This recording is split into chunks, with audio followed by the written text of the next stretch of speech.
You'd think with all these movies that we've gotten over the last couple of years that involve Yetis in some way, shape, or form, there'd be a little fatigue, but I have to say, Abominable is probably the best of them.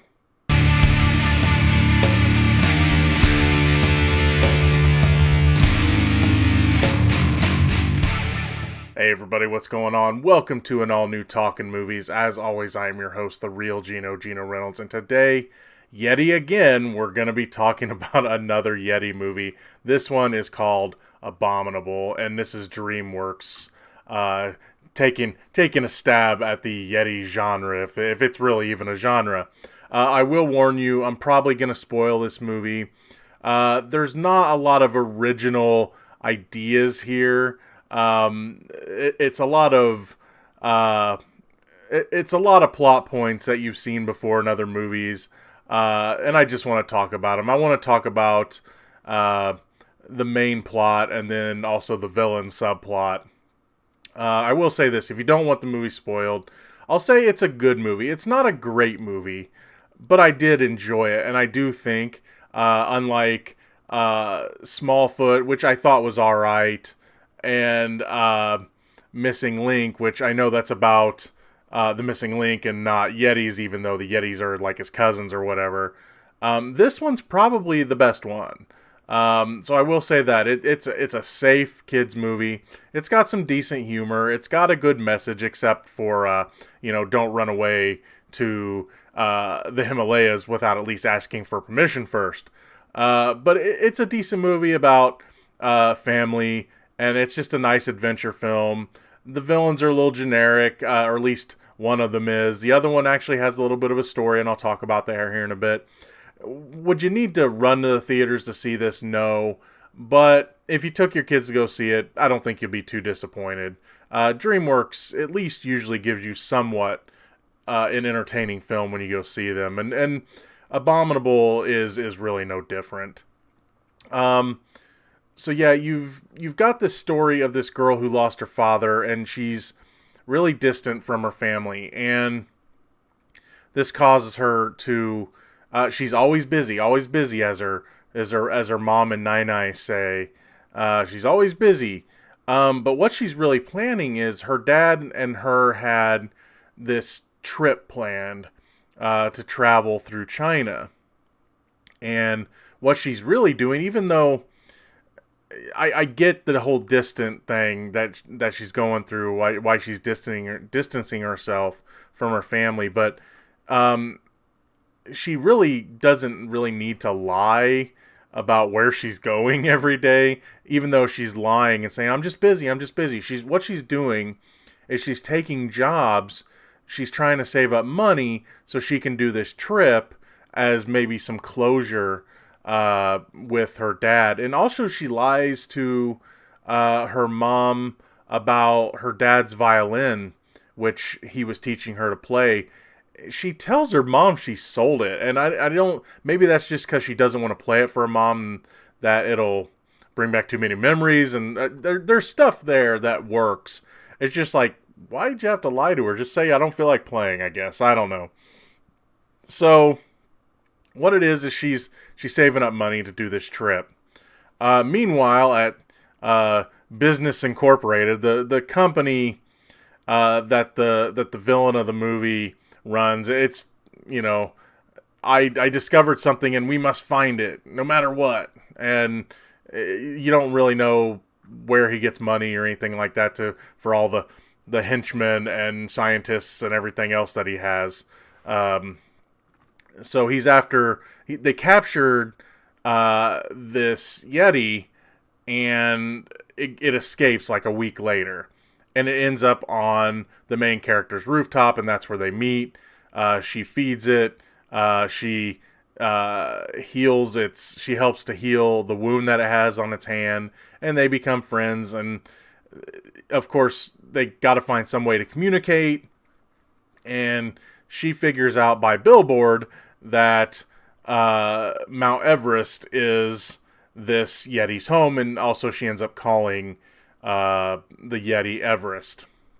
And so she ends up hopping a boat to help the Yeti get back home, and also a friend of hers and his brother end up joining on the adventure, and they have this whole adventure. It's about learning what's important, which is family. One of the main boys has to learn that being popular isn't everything there is. There's just little simple lessons here and there to learn. Of course, the main character has the most prominent of plots. But they discover that the reason she ends up going is they discover that this Yeti, after seeing the Yeti play with the friend's younger brother, they realize that this Yeti is just a kid and he needs his family. And of course, that plays into the whole family plot as well. And they go on this adventure to get him home, but of course there's also self-discovery as they go along. Again, they have to learn what's important in life. And then the journey they take, and this is getting into a bit of spoiler territory, definitely. The journey they take ends up being the same journey that the dad wanted to take the daughter on, and the Yeti noticed this through pictures that she has in the violin case, and he purposely takes her to these places because somehow he knows that this is important to her.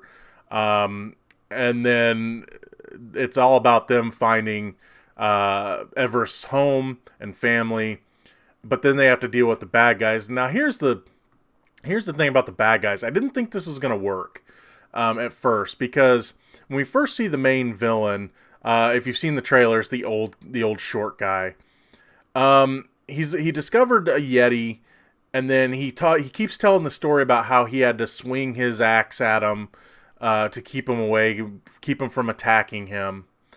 And at first he's just like, I need that Yeti, dead or alive, right? Well, I'm thinking, especially later, they start to show he has a softer side, and it's like, oh, they're doing a little twist with the villain here, but I'm like, how's that going to work? Because he's talking about killing the thing, but it turns out that the Yeti wasn't going to attack him, it was defending its children, and he realizes this when he sees the Yeti defend the kids later in the movie. So the twist with the villain actually works. There's a misunderstanding, because he's just saying, oh, I get it now, because he is an adventurer at heart. He's not an evil guy. He just thought he was attacked, and they do force it a little bit, because he definitely feels very one-dimensional at first. But I do like what they did with his character, because again, he learns a lesson, and he's like, oh, I'm wrong. I need to change, and then he ends up helping the kids.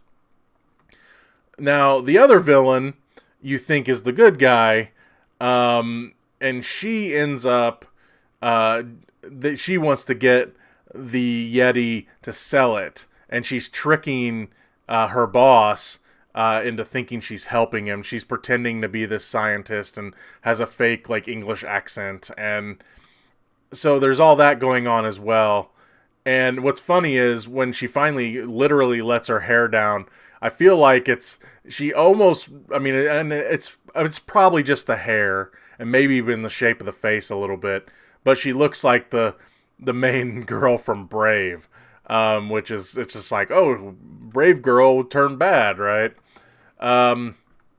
So her story is a little generic, but it works well with the other villain turn, misunderstood villain or misunderstood guy. It all works together, and I thought it worked really well. Again, these aren't plots that you've seen these plots before. You have in other movies, but with the animation style, with the story they're trying to tell, the way they tell it, it just works. I thought it was an entertaining movie. Again, it's not a great movie, but it works. I enjoyed it. I think DreamWorks did a really good job at telling a familiar story in a still an interesting way. Now, one issue I did have with the movie, but then again, this is a kid's movie, and I'm just going to let it go, but I do want to talk about it. the Yeti is magic, and that's fine. I mean, you've seen it in the trailer with the blueberries and everything, but here's the thing. The magic of the Yeti becomes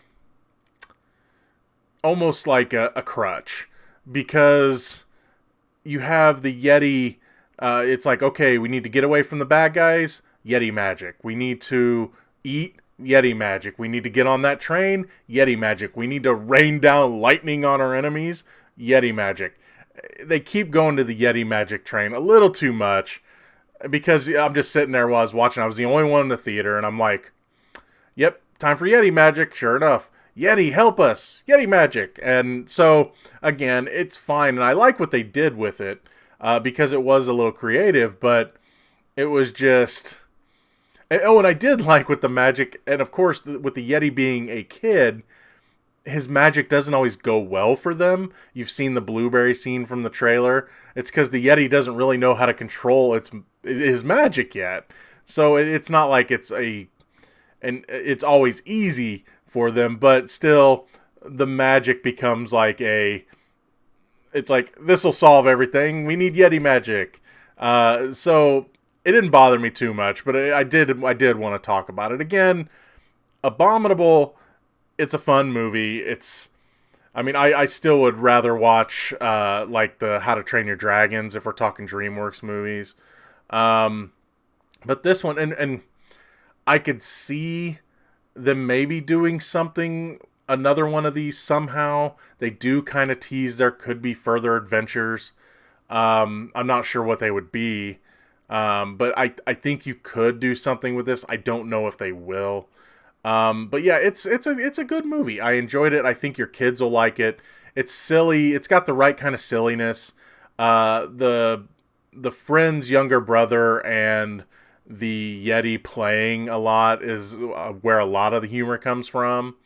And it's a good movie. Again, I wouldn't say rush to the theater to go see it, but if you took your kids to go see it, I think you would all have a good time. That's going to be all for this edition of Talkin Movies. If you like what you've heard here, please subscribe to the Real Geno YouTube channel, like this video, and you have anything to say about Abominable, please feel free to leave a comment in the section below. Till next time, I am your host, the Real Geno, Geno Reynolds. See you later.